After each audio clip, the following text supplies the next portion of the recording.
Welcome, everyone. My name is Kathy Leggett, and I am the Future Ready Iowa Policy Advisor, and I'm happy to be here. And I'm happy to have you with us at our first webinar series that we'll host this year. So quickly, I'm going to just go ahead and get into introductions so that we can get moving. Our topic is employing returning citizens. And I'm really excited that we have Kyle Horn, Jennifer Seal, and Shelley Seitz with us today. We have a panel with a wealth of information, so I'm not going to take any more time because I wanted to get it turned over to Kyle.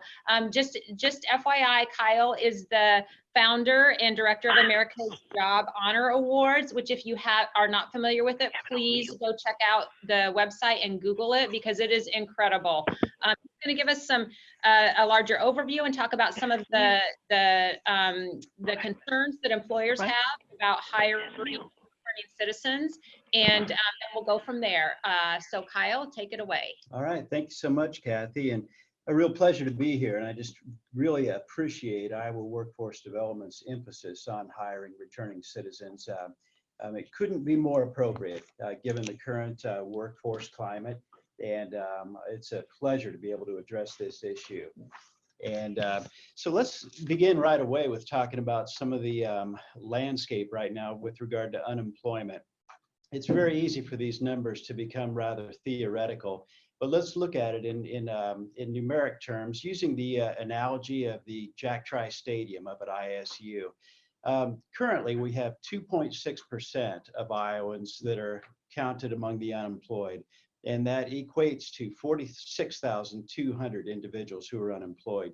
Sounds like a lot of people, but when you consider it in the stadium, Jack Trice Stadium seats around 61,500. So obviously, we're not quite filling that stadium. Now, still, it looks like a great number of candidates from which we can all choose, but there's a few considerations here that we need to take into account. First of all, most of those job seekers live nowhere near your place of employment. If you're in need of filling your positions in Sioux City and a significant percentage of those unemployed are down in the Quad Cities, then for you, they may as well be on Pluto. Secondly, we've got a number of people in that stadium who, to be quite honest, are only nominally employable. These may be people with unresolved problems of addiction. They may have social skill impediments, things of that nature. And while there are some real gems in that stadium, every day people lose their jobs through no fault of their own. By definition, the remaining candidates overrepresented among them are people who have potential red flags. So all those things are to point out the fact that while we have more than 46,000 unemployed individuals in the state of Iowa, it's still a struggle for Iowa employers to find viable candidates. And let's move on to the next slide, please. Okay, let's do it right here. So as we head on to that then, and it's one after that. Yeah, right, there we are. So looking at it from a national perspective, the total number of employed Americans working full-time is 132 million. And the unemployed is 5.8 million. And not in labor force is a category that we don't often discuss, but that's 95 million adult Americans who are not employed and not looking. Well, how do they wind up in that category? Well, a quick refresher on how we define unemployed may help. In order to be counted among the unemployed, one must be jobless, looking for a job, and available for employment. Now, that second bullet, looking for a job, the definition of that is within the last 4 weeks. So if an individual has despaired of finding work, let's say that they're a returning citizen, they've gotten out of prison, they've had 50 doors slammed in their face, pardon me, and eventually they withdraw from the workforce, dragging their past like a ball and chain. Those people, if they have not done anything in the last 4 weeks proactively to find employment, they drop out of that middle unemployed category and they are relegated instead to the not in labor force category. And if you could click it once more there, Ryan, we'll add that third column. Now, and then again, and when that slide comes up, you will see that in the upper right-hand corner that we have a total of 70 million individuals in the United States who are criminally involved. And that's about the same number of individuals in the US who have four-year college degrees. So a significant percentage of that not in labor force category is undoubtedly comprised of some of those adult Americans with arrests or convictions. Now, a lot of companies that have policies frequently unwritten that preclude them from hiring Americans who have criminal convictions, they are exiling an enormous percentage of the populace from consideration, 70 million in this case, and they do so to their own peril. And by the way, if you could click it again there, Ryan, adults with disabilities, 55 million. Now, all of this in a nation, the 2020 estimated population, I believe, of the US is around 320 million. So these are significant numbers of individuals. Beg your pardon. So therefore, when employers are struggling to find people to fill their open positions, if they are eliminating from consideration those two categories of Americans, then they're going to make things infinitely more difficult than they need to. Next slide, please.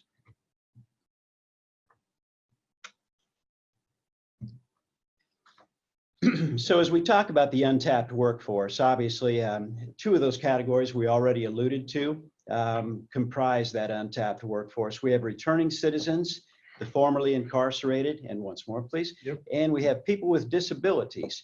But other categories of barrier that I'm sure you're familiar with are older workers, immigrants, refugees, and veterans who are struggling to acclimate to a civilian workforce. These are all groups of people occupying that untapped workforce. Now, clearly, our focus today is on returning citizens.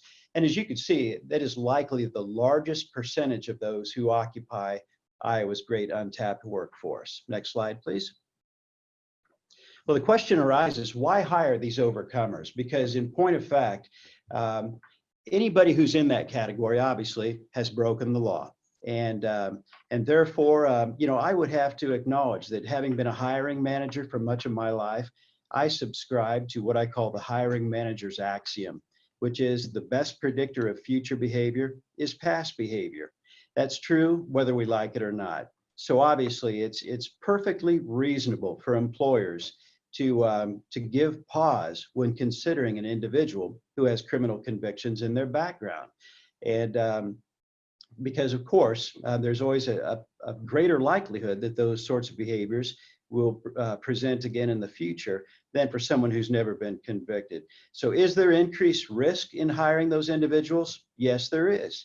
However, I'm firmly convinced that those risks can be controlled and that there are a variety of tells that employers can consider, which will give them a good indication that the candidate they're dealing with is actually, and let's go back to the preceding slide, please, that the candidate that they are dealing with is individuals who have addressed those barriers and whose lives are on a new trajectory. So among the features, the benefits to employers who go down this road, it is an untapped pool of highly motivated candidates. Already we know that we have thousands of positions in the state of Iowa going unfilled. And it's time then that we've reached into some of these overlooked categories of candidates, welcomed them back into the workforce. Employers will benefit and society will benefit. Frequently, these individuals demonstrate remarkable maturity, reliability, and resilience, not despite their background, but rather because of their background. You know, individuals who have suffered, individuals who've gone through hellish periods of time in their lives, if they're able to overcome that background, then frequently they demonstrate an emotional intelligence that's lacking in a lot of other candidates. You know, one of the most common refrains that we hear from employers is complaining about a sense of entitlement among their employees. Well, if you've gone through difficult periods in your life, you are seldom entitled. What you are is grateful. And those employers who do hire individuals who've overcome patterns of failure that landed them behind bars, it's a common refrain. They evidence great gratitude for the opportunity. They recognize that that job is life-changing for them and their families, and they tend to respect it, they appreciate it, and they do a white-knuckle ride on that job.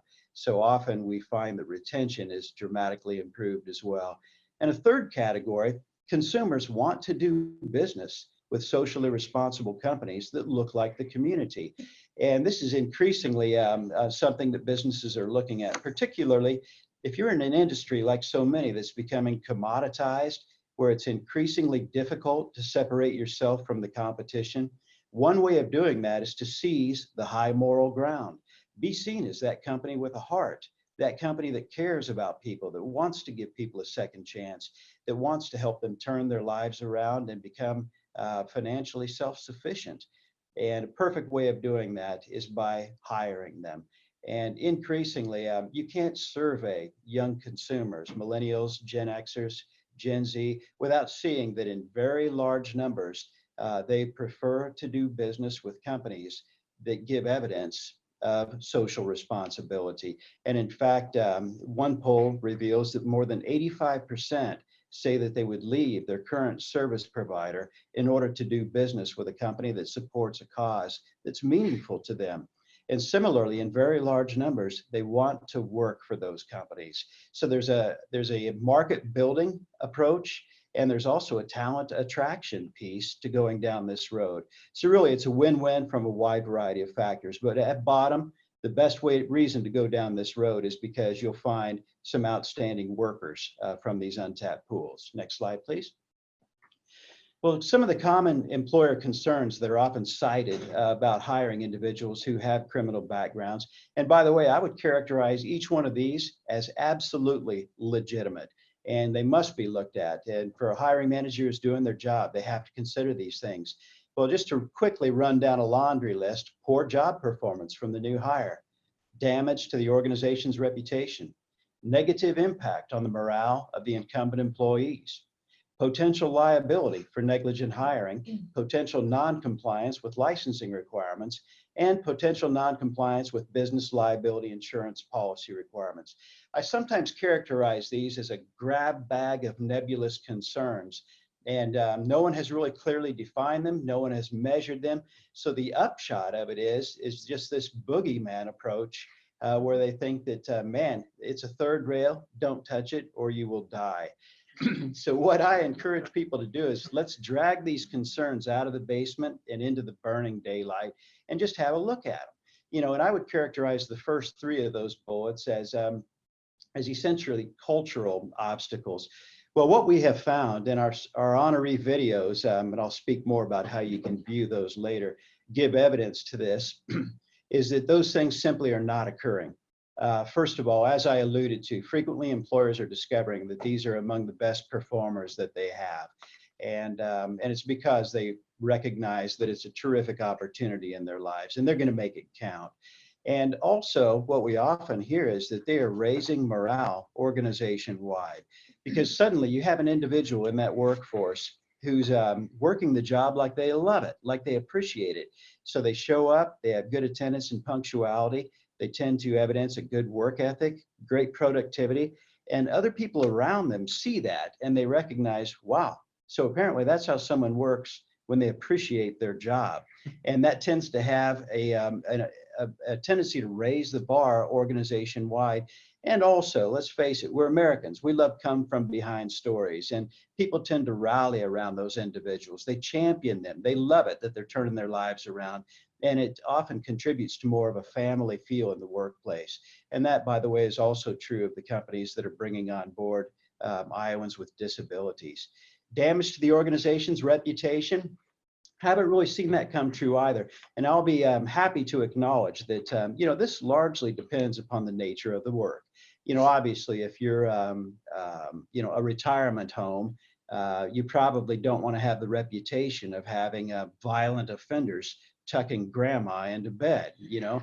So some of these are just common sense. But let's face it, if you're in a factory and you've got somebody with a series of offenses, and yet the evidence is overwhelming that they've turned their lives around, why not give that person an opportunity? And by the way, we'll speak more about that evidence in a few moments.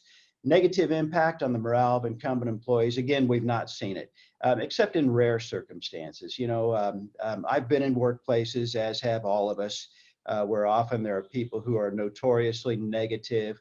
And sometimes you might hear them say something like, well, am I even safe going out to the parking lot to my car at night now? But those things are definitely in the distinct minority. And one thing that really helps in that regard is candor. if the employer talks to the employees beforehand and just lays the cards on the table and says, hey, look, we're going down a road we've not gone down before. We always had an unwritten policy here against hiring people with felonies. Recently, we've reconsidered that because we know there are some top-notch candidates out there who have a past, like all of us do, and yet all the evidence is that they have overcome their past, and we think it's the right thing to do to give those people a chance. And we hope that you will join with us in rallying around those individuals as you would around any new coworker, and give them a chance. And often that excites in those individuals a desire to help them to turn their lives around. Now, the final three bullets I won't spend a whole lot of time on because these are more structural. I guess they're legal and regulatory. And but suffice it to say, a lot of companies are going down this road because they have recognized that it's good business, and a lot of Fortune 500 companies are doing it, and they're doing it to great effect. It's working for them. So you've got some really influential Fortune 500 companies who have measured the risk and determined that it's manageable and that the benefits far outweigh the gains. I think in a lot of companies, you have a corporate counsel that's been given virtual veto authority, and they look at it and they say, hey, it's risky, let's not go there. And the response is, okay, we won't. And I guess this is a situation where I think leaders need to lead.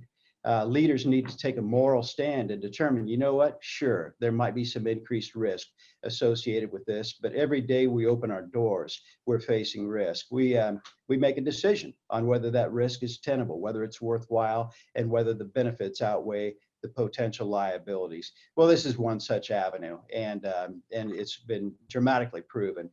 Potential non-compliance with licensing requirements, a lot of them make a lot of sense. If a person has a history of fraud and financial malfeasance in their lives, then it makes sense that that FDIC is not going to want them working in a position in a bank where they have access to sensitive consumer data. But I think where the problem sometimes arises is companies make those licensing requirements overly broad, and they use it to be a blanket deal breaker for a lot of positions. And I think what those companies need to do is look at the positions on a case-by-case basis and say, does this licensing requirement actually apply to this particular department? Obviously, if you get somebody performing maintenance on the building, then they're not going to have the password access to that sensitive computer data. So companies should avoid the temptation to just take the shortcut and make it a blanket exclusion. And potential non-compliance with business liability insurance. I've had some CEOs tell me that they have a quarter-inch thick policy. They start thumbing through it, and then they despair, throw up their arms, and just say, you know what, heck with it. Let's just hire Sunday school teachers. And in so doing, they exile all those people who may have a little bit of a background. Well, here again, it just takes that second look. Sit down with your agent and say, look, what are the ramifications of this policy?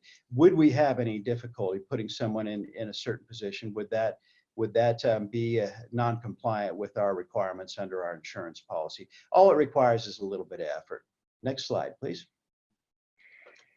So what we often tell employers is that the key is that it's incumbent on the candidate to convince that hiring manager that they have changed.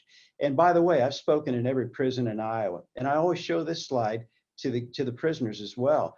The blue line shows a life going down the tubes with increasingly serious convictions. And then finally, that downward progression ceases. You see the circle there, and the trajectory changes. It begins going up.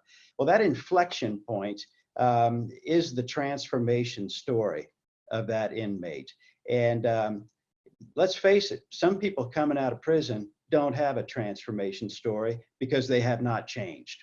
And you can hang out in prison, chat with your friends, lift weights, and leave never having addressed the behaviors that landed you behind bars. And in fact, often when I speak to individuals, some of our honorees, and I ask them, hey, look, obviously you've changed. You made the hard decisions. You recognize the deficiencies in your life needed to be overcome. Tell me, imagine yourself back in prison. How many of your fellow prisoners have done the same thing? How many of them are workforce ready? And believe it or not, I get a very consistent answer from those individuals, and it's usually along the lines of 30 to 40%, 3 or 4 in 10. And I think that a lot of us who advocate for returning citizens, we're in danger of doing a disservice to the cause by promoting the employment of people who are not workforce ready. Because if they go out and blow it, then we're going to poison the well for that employer. They will never come back, and they'll tell everybody they know about their terrible experience. So I think it's helpful to be honest about this and transparent and say, look, a lot of people coming out of prison, I wouldn't touch with a 10-foot pole because they are unchanged, and neither should you. So what we're advocating for is those individuals who can make a clear case that they have changed. And again, the onus is on the applicant. If they sit down at the job interview and they can't make a case for why they are no longer the same person that committed those crimes that are on paper in front of you, then you have every reason to pass on that individual. They need to tell their story because you're not a mind reader. And unless they can tell a compelling story, unless they own their past, describe what happened to change them, and paint a vision for the future, then they're probably not the candidate for you. I'm sorry to say it. They might just wind up going back around another stint, and hopefully they will change one day, but they're not ready at the moment. Next slide, please. And here quickly are some evidence of change that you might look for in those candidates. First of all, the candidate demonstrates self-awareness. They acknowledge the patterns of failure that formerly prevailed in their life. They describe their transformation. This is what changed me. Now, that transformation story can take a variety of forms. It may be a spiritual transformation, after which nothing was ever the same.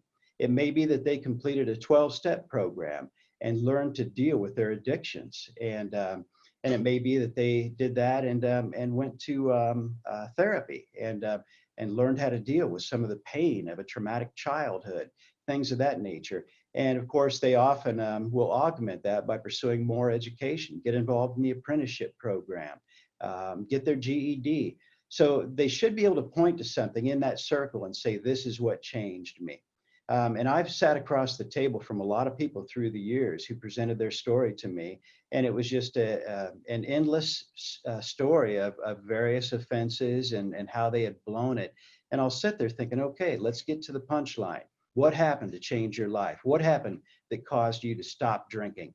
And if they never get to that punchline, then I, as a hiring manager, am left to assume that the same behaviors will repeat in the future. It's just a matter of time. You can extrapolate through that line in their past, and if they've had 4 OWIs, 4 DUIs, and they say nothing about going through treatment, nothing about stopping drinking, man, you know number 5 is coming. It's just that simple. You're not an idiot. So therefore, again, the onus is on the employee, the candidate.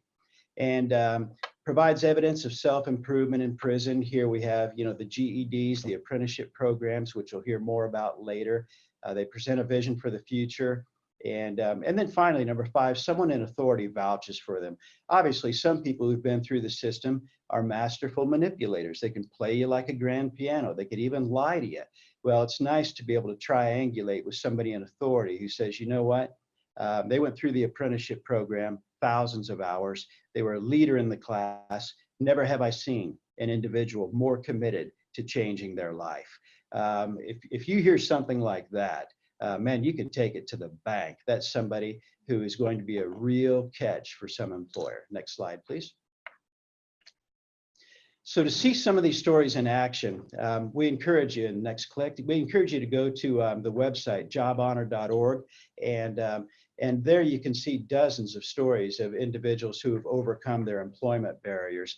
And it's always been our approach with America's Job Honor Awards and Iowa Job Honor Awards to show, not tell. Employers don't need to be dictated to. They don't need regulatory compulsion. What they need is a solid business and moral case for doing this. And I'm firmly convinced that out of enlightened self-interest, when employers know all the facts, they will go down this road. They'll do it in a way that manages risk, and they will begin picking up some outstanding employees that will transform their workplace. So to see some best practices, to see other Iowa companies that have succeeded, please visit our website.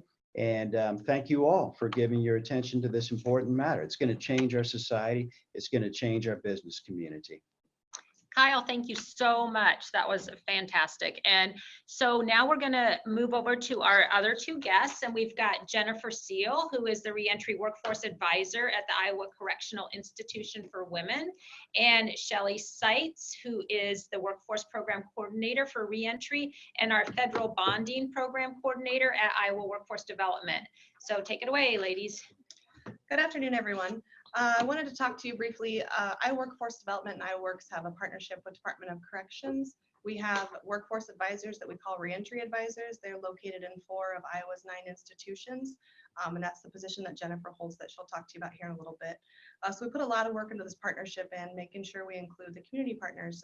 We know that this population falls into their laps when they're released and want to make sure they have all the resources they need to help them be successful as well. The Iowa Department of Corrections has 28 registered apprenticeship programs through the Department of Labor. They're offered in all 9 institutions as long as there's a job available in that field for them to be working. They have over 300 active apprentices.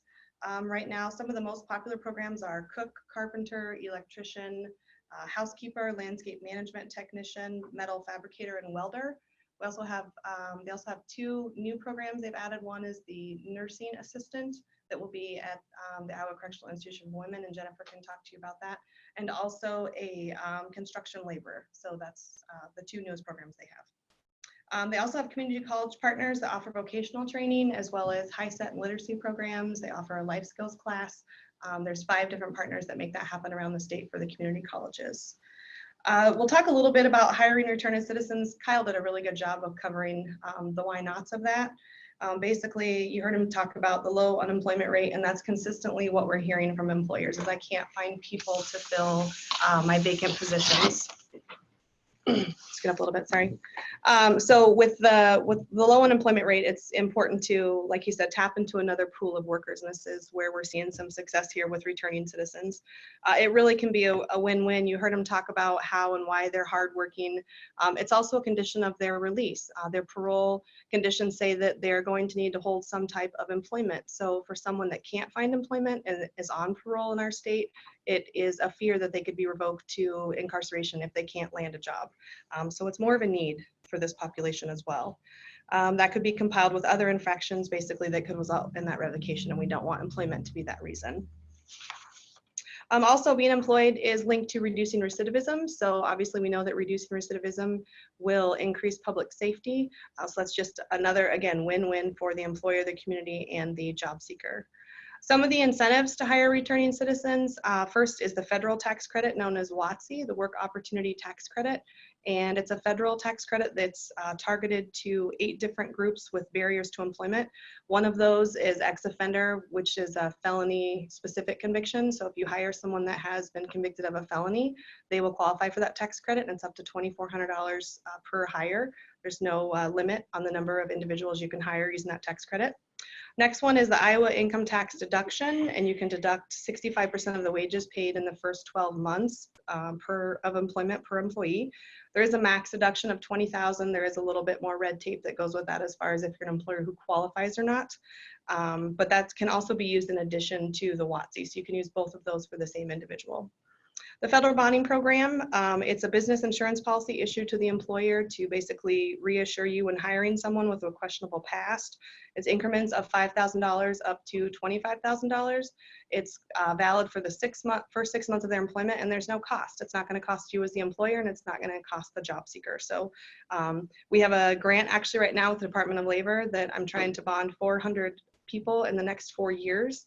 So we're doing a lot of outreach to, again, the community service providers and other agencies that are in workforce and employment skills to try to get the word out there for that. So for bonding, you'll see our contact information later. Basically, you just call me and we'll do it over the phone. It takes about 10 to 15 minutes. It's very simple. There isn't even any paperwork anymore. It's all online. So it's really easy. The last thing I want to talk about quickly is the employer and reentry roundtables. We've hosted 3 of those in 3 of Iowa's prisons so far. They are really successful events. They're hosted by the Governor's Office in collaboration with Department of Corrections and Workforce Development. The reason we have them at the correctional institutions is to invite the employers and community partners in, again, that are working with these people when they're reentering the community, to kind of see all the opportunities, education, and skills training that's available, and to see them as people, because they are people. We don't want them to be seen as a statistic or as a number. We don't want them to live a lifetime of unemployment and poverty because they have a criminal history. The purpose is to reduce that fear for the employer to hire them, talk about some of the outcomes that successful employers that have integrated this practice into their hiring practices, some of those successes that they're having with that. And it's really turned into a way to employers to share kind of what they're doing and what's working well for them, how they're getting around some of those barriers that they're seeing by hiring this population and some of those fears. And they're kind of talking about their culture. Kyle talked a little bit about that earlier. They're changing their culture to be more inclusive. So by doing that, they're seeing a change in morale of their other employees that they have that are kind of taking ways to what the returning citizen brings to the workforce there. Also, along with improving the barriers, it allows the employers to learn how DOC and IWD are partnering to help them be successful when they get out by sending them to their local Iowa Work Centers to continue the employment search, or maybe they've been placed, and also how employers can fill their vacant positions that they have by reaching out and getting some assistance with that. That's all I have. I'll go ahead and turn it over to Jennifer. Again, she's a reentry advisor at the Iowa Correctional Institution for Women. So she'll kind of talk about some stuff going on at ICIW. Thank you, Shelley. So one of our main purposes with having a reentry advisor in one of the institutions is help the incarcerated individual become workforce ready upon release. And we have a number of ways to do that. One of the ways we offer registered apprenticeships within the institutions. As Shelley had mentioned, the Department of Corrections has 28 registered apprenticeships. ICIW has 9 of them, 9 active. Currently, I have 26 participants in our registered apprenticeship programs, and I have 7 journey women. So what that means, they have completed the registered apprenticeship program, and now they're just continue on as that journeyman, that journey woman status. I have housekeeping, upholstery, landscape management technician, cook, barber, peer support specialist, office manager, information technology, and our current one, their newest, is our CNA registered apprenticeship program, and we are actually going to be starting that the middle of February. We are going to be using the Prepare to Care curriculum with DMAC. We are the first institution in the state of Iowa and the third in the nation to be starting this program, so we are very excited about this, and we're very proud to actually be starting it as well at ICIW. All of our RA programs are registered through the Department of Labor, and what this means is that our participants, once released from ICIW, if they are, once they're off paper or once they're finished with their sentencing, they can transfer outside of the state if they are like to, and take this certificate with them. And let's say if they move to Georgia, they can carry on their studies or their registered apprenticeship in, let's say, Georgia. What it also means is that there's certain requirements that need to be met. So they do have to meet an education, level of education, which means they have to have a high school diploma, HiSET or GED, and they also have to have a length of stay, which means our shortest registered apprenticeship is 2,000 hours, so that's about a year that they need to be required to stay at ICIW. And they also have to be currently working in that field. So we have many jobs within our institution. So if they're working in landscape management, they're not going to be able to take advantage of our cook registered apprenticeship. They have to be working that job. So a registered apprenticeship is a combination of on-the-job hours and the related training instruction, which is the RTI. One of the fun things and one of the greatest things that I would say that with a registered apprenticeship is once a client is released from ICIW, we do a warm handoff to our local Iowa Works office. And this is a successful program. We recently had a client, Laura, who was in our registered apprenticeship program. She finished her RTI at ICIW, but was releasing to the Cedar Rapids area. We were able to do a warm handoff, and a workforce advisor was able to pick up her registered apprenticeship program and find an employer who was able to use her skill set and find a job for her within a few weeks of her being released. So it was a successful transition for her. Another way that we can get clients workforce ready is through the vocational training offered at ICIW. We have a community college partner with DMAC, and they offer vocational training through welding, TDL, which is transportation, distribution, and logistics, and food production certificates. Iowa Central Community College also offers post-secondary education through the Second Chance Pell Grant. And then we also have a community partner with St. Vincent de Paul, and they are offering a back to work program that focuses on employability skills and pre-apprenticeship programs. We will be starting this program actually next week with 15 clients, and our hope is to continue with this program as time progresses. And then, like Shelley had mentioned, we have 4 advisors in 4 of the institutions: Mount Pleasant, Newton, Rockwell City, and ICIW. The purpose of our presence in the institution is to help create an employment plan prior to the release. So we do this by working with a resume, cover letter, mock interviews. We proctor the National Career Readiness Certificate, which is the NCRC, the ONA Interest Profiler, career planning, and then we also can help with the wraparound services such as transportation, referrals, clothing. We do employer outreach. We host job fairs inside the facility, and then we do the referrals to the local Iowa Works office. And then we also do the client follow-up once they are released to assure that they do not need any additional services, or if they need an additional referral, we can help them with that as well. One thing that we need to be cognizant when we are working with our clients is what are their barriers. We like to be aware of their barriers and help them be able to break away some of those barriers. If we're not familiar with their particular barriers are, we're not fully helping them. So some of the main barriers for our clients are transportation.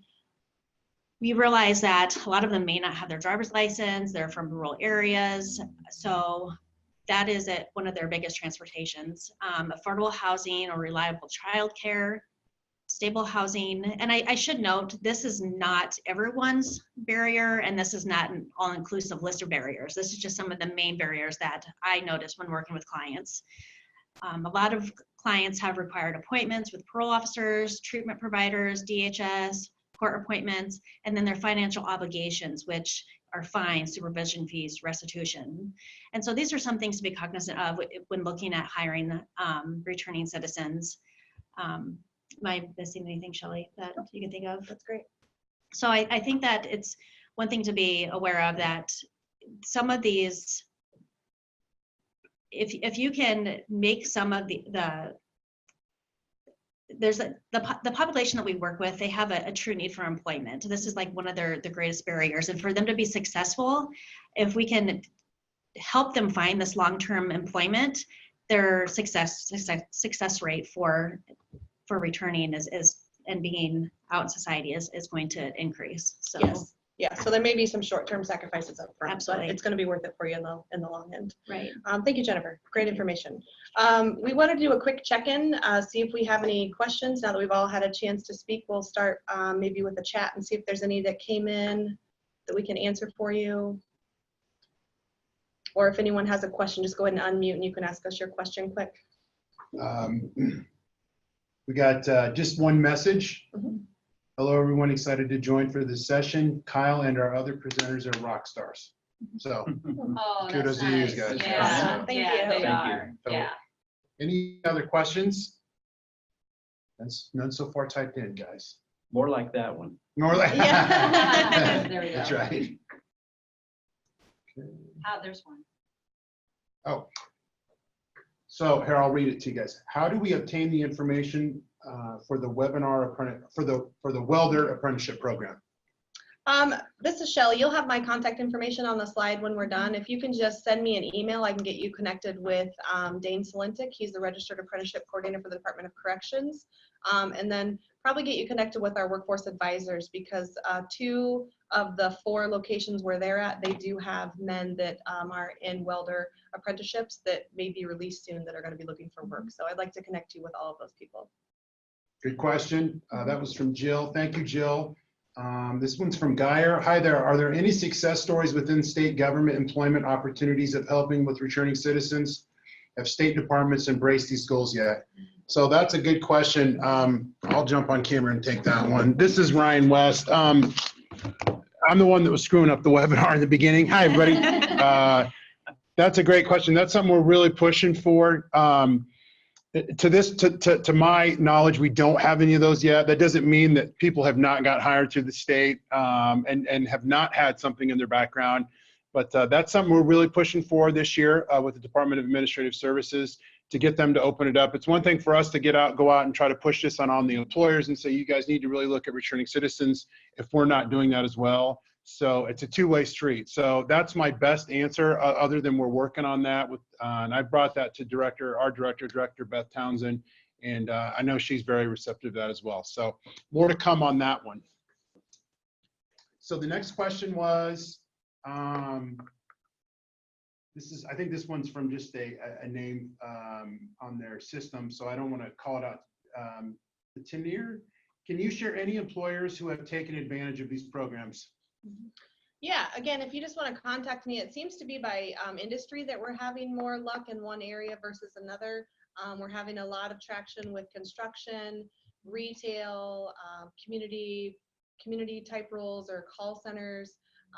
We're easing into positions that are more one-on-one with people and interaction. But if you want to give me a call, yeah, we can kind of talk about some of the panels we've had at the roundtables and some of those employers that are using these programs and making it work for them. Yeah, one other thing, hello, it's Kathy. One other thing that I wanted to share on that is that's one of the things that we really tried to do with our employer summits, was share some of those stories, but definitely would be so happy to even set up another webinar where we bring some of those employers on and they can share what they're doing, because that would be a way to share that as well. So I'll look into that for sure. Okay, and I think we covered this, but we'll have everybody's contact information at the end of this. You can write that down. And just as a quick note, I know you can't see me, but I'm talking here. All of these webinars will be recorded. This one's being recorded right now, and then we'll put those back up on our website so you can watch these later on as well. So we have a lot of questions. Thank you to everybody for asking the questions. So Kyle, this one is specifically for you. For Kyle, have you seen any employers adjust their hiring program practices when interviewing returning citizens? We have, as a matter of fact. You know, it's a long slog, and the progress is not taking place overnight. But I have indeed. You know, we've seen some employers that you know, have traditionally through the years prevented themselves from hiring anybody with a felony conviction, and you know, often those are policies that came down from the ivory tower at that company decades ago in an entirely different context. It was when the unemployment rates were at 3 times their current levels, and when the name of the game was take that big tall stack of applications and we got to winnow it down to a shorter stack. So why not eliminate those with convictions? But clearly with the low unemployment rates that we experience today, that is not the issue. You're already starting out with a tiny stack. So these employers basically, whereas in the past they might have just thrown into the trash can any applicants that answered affirmative to have you been convicted, now they're inviting them in, and they're taking that second look because they realize that there's always a personal story.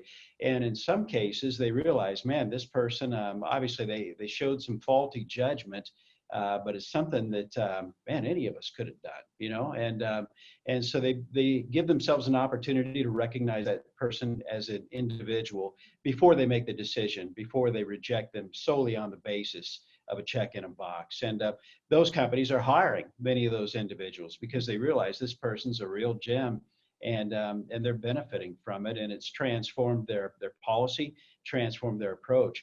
And frankly, that's why we share the stories of companies that have successfully hired, because you know, so much of what we see in the employer community is follow the leader. And if they can sit in an audience at a business conference and see one of their competition talking about how, yeah, we're hiring these ex-offenders, and they're making a terrific contribution in our workforce, that's when other people start jumping on board. Yeah, very good. And quick thing here. So if you guys go to iowaworkforcedevelopment.gov, you can slide down to the bottom of the homepage. We have a bunch of great videos on there. We have some success stories actually on there. Also today, we are releasing a pretty cool story, a short video. You can find that on IWD's Twitter. page or our Facebook page. So make sure you check those out. Those will be coming out today. So that's one of the things we're trying to do as we move into this year, is tell more stories and show more of those. So the next question is specifically for Shelley. Okay, how can we get more information about your grant to bond 400 individuals? Can we refer individual job candidates to? Great question. Thank you for asking, by the way. Yes, absolutely. I am just so excited to hear that question. I would love referrals. Job seekers can contact me by cell or email. Sometimes the employer calls. The bond is issued pre-hire. So if you have someone that you want to bond, just give me a call before that start date, and they can start tomorrow. It just takes a few minutes over the phone. I have flyers, I have brochures that you can hang up, that you can share with the other community partners that you're working with. Lots of good resources for you. So just give me a call. Yeah, great question. That's exactly why we're doing these webinars. Yes. We really appreciate you asking that, honestly. So this one's from, I think this one's from Bonnie. She's an employee with us. I met with a small business owner that is desperately oh, look at this. Okay, let me start this over. So Bonnie is an employee with us with Iowa Workforce Development. So here's her question, or her statement. I met with a small business owner that is desperately seeking workers with electronic skills to assist with a serious backlog of small applications that repairs. How can we help to get him workers that have these skills in the system? I think two answers. One, we can connect him or you to help with the workforce advisors in the institutions. But since those are only reaching clients at 4 of the facilities, we can also include Dane, the registered apprenticeship coordinator, to see what other institutions may have that skill set, and see if we can hopefully be able to help that employer's needs. Great question. And Bonnie, thank you for asking that. So this one's from Donna. I think this one's from Dubuque. So Dubuque's Fountain of Youth organization supports reentry citizens. Will we have the opportunity to share a taped version of this webinar with that organization and other leaders in our College Access Network?